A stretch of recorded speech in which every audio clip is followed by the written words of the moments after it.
Live షోకి తిరిగి స్వాగతం. రాజకీయ లబ్ధి కోసమే ప్రత్యేక హోదా పేరుతో ప్రజలను జగన్ రెచ్చగొడుతున్నారన్న టీడీపీ నేత డొక్కా మాణిక్యవర ప్రసాద్ వ్యాఖ్యలతో ఏకీపిస్తారా అంటే 15% మంది మాత్రం అవునంటున్నారు, 80% కాదంటున్నారు. ఇక ఆసక్తికరంగా ఏపీ ప్రభుత్వం కేంద్రం ఇచ్చే నిధుల్ని బ్యాంకుల్లో పెట్టుకుని వడ్డీ తింటోంది.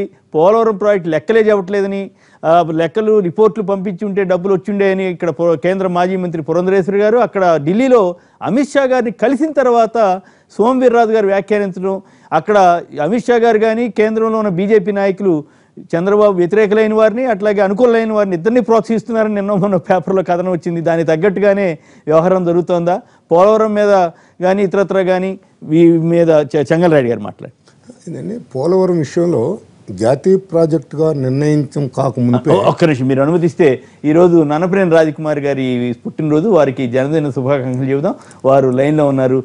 రాజకుమార్ గారు, మీరు గత 30 ఏళ్ళుగా రాజకీయాల్లో సుదీర్ఘకాలం రాజకీయాల్లో ఉన్నారు. చీఫ్ విప్గా అలాగే శాసనమండలి సభ్యురాలుగా, శాసనసభ్యురాలుగా, మంత్రిగా కూడా పనిచేశారు. ముందుగా మీకు జన్మదిన శుభాకాంక్షలు. మీ రాజకీయ అనుభవం మీద సంక్షిప్తంగా ఒక మాటలో చెప్పండి.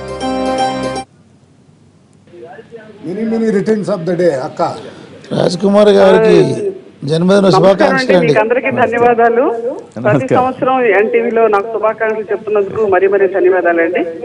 మా మిత్రులందరూ కూడా అక్కడ ఉన్నారు, వారందరికీ నమస్కారాలండి. అందరూ నన్ను అభిమానించే వాళ్ళు అక్కడ కూర్చున్నారు. రాజకీయంగా మీకు ఎట్లా ఉంది? 30 ఏళ్ళ అనుభవం ఏం చెబుతోంది? రాజకీయాల్లో చేదు జ్ఞాపకాలు ఉన్నాయి, తీపి అనుభవాలు ఉన్నాయి.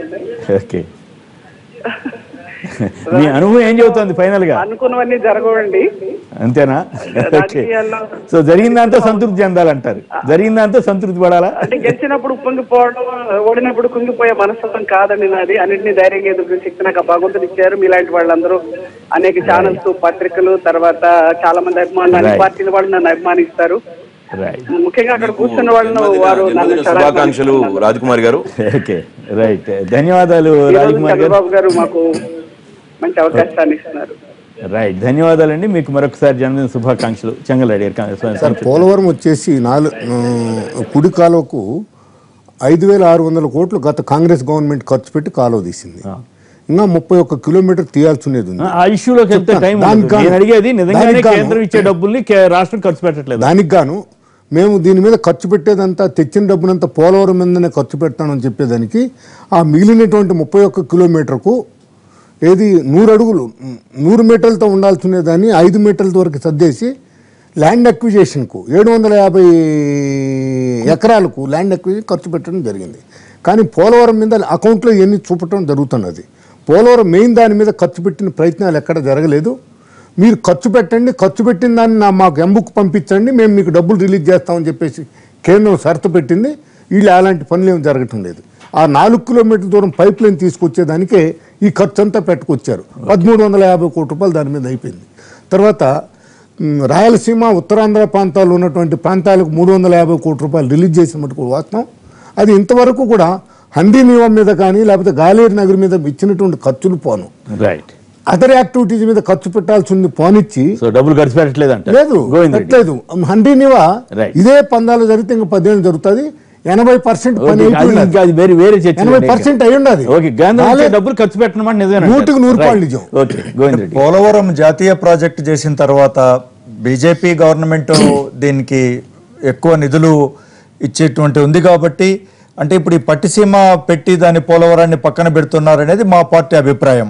సో దానివల్ల అది పోలవరాన్ని నిజంగా బీజేపీ నాయకులే ఇంత ఈ ఇష్యూని తీసుకొస్తున్నారు కాబట్టి దాంట్లో చాలా యథార్థం ఉంది. కాబట్టి ఈ ప్రభుత్వం అది చేయడం లేదు.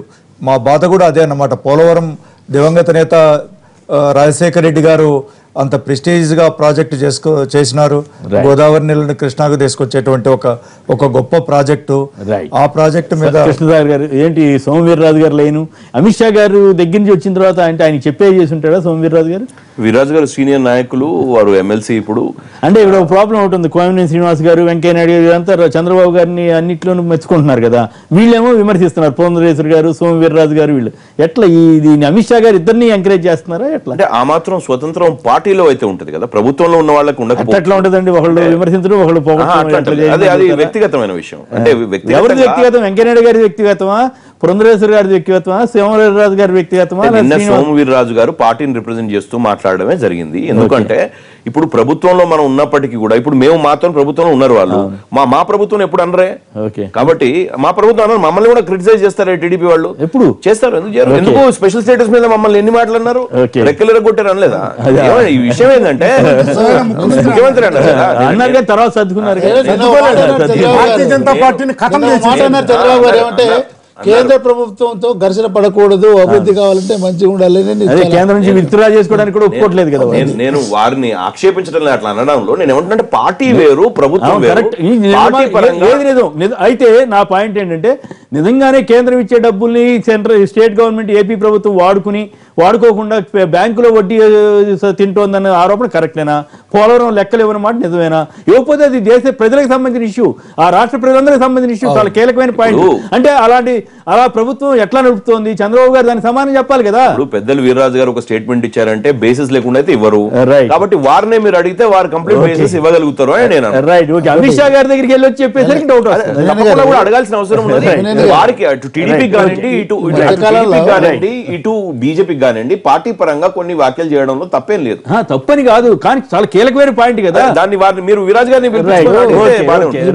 సమాచారం లేదు, కాశ్మీర్ సమాచారం కూడా ఉంది కానీ ఏపీ సమాచారం లేకపోతే ఆశ్చర్యం. అంటే ఇప్పుడే మాట్లాడే సెన్సిటివ్ ఇష్యూస్ మీద మనకు తెలిస్తేనే మాట్లాడాలి, తెలియకపోతే మాట్లాడాలి. ఓకే.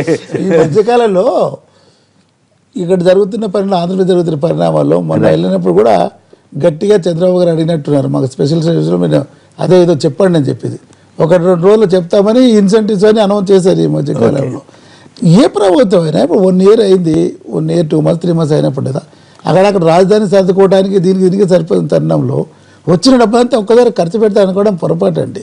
దాన్ని మీరు బ్యాంకుల్లో ఎక్కడ పెడతారు? సంచుల్లో పెట్టి ఇంట్లో పెట్టుకుంటారు డబ్బులు.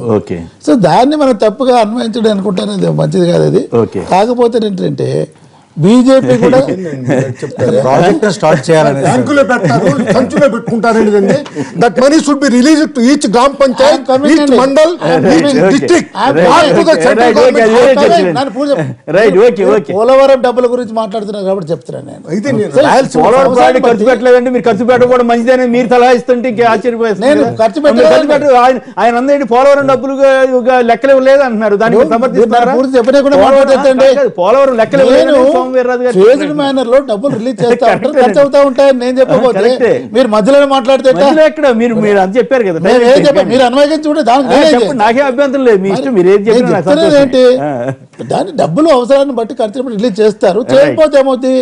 గవర్నమెంట్ ఆఫ్ ఇండియా కట్ చేస్తుంది మీరు ఎక్స్పెండిచర్ చూపించకపోతే. ఒకవేళ సోమవీర్రాజు గారు తప్పు చెప్పారు, నేను ఆయన తప్పనట్లేదు, నేను అంటే ఖర్చు పెట్టట్లేదు అని మీరు ఒక దృష్టి మంచిదే. కాకపోతేనంటే ఆయన ఖర్చు చేయడానికి ప్రయత్నం చేస్తుంటారు,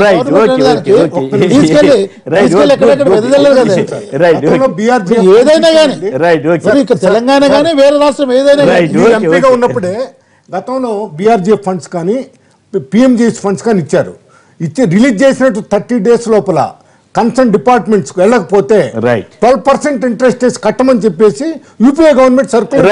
రాజకీయ లబ్ధి కోసం ప్రత్యేక హోదా పేరుతో ప్రజలను జగన్ రెచ్చగొడుతున్నారన్న టీడీపీ నేత డొక్కా మాణిక్యవర ప్రసాద్ వ్యాఖ్యలతో ఏకీవిస్తారా అంటే 15% మంది మాత్రమే అవునని 80% మంది అంటున్నారు. ఎస్ఎంఎస్ పంపిన వారందరికి కూడా ధన్యవాదాలు. నేను పిఎస్సీలో ఉన్నప్పుడు ఒకటి టైం అయిపోయింది, పిఎస్సీలో రివ్యూ చేస్తే స్టేట్ గవర్నమెంట్ వాళ్ళు యుటిలైజ్ సర్టిఫికేట్ పంపలేదు.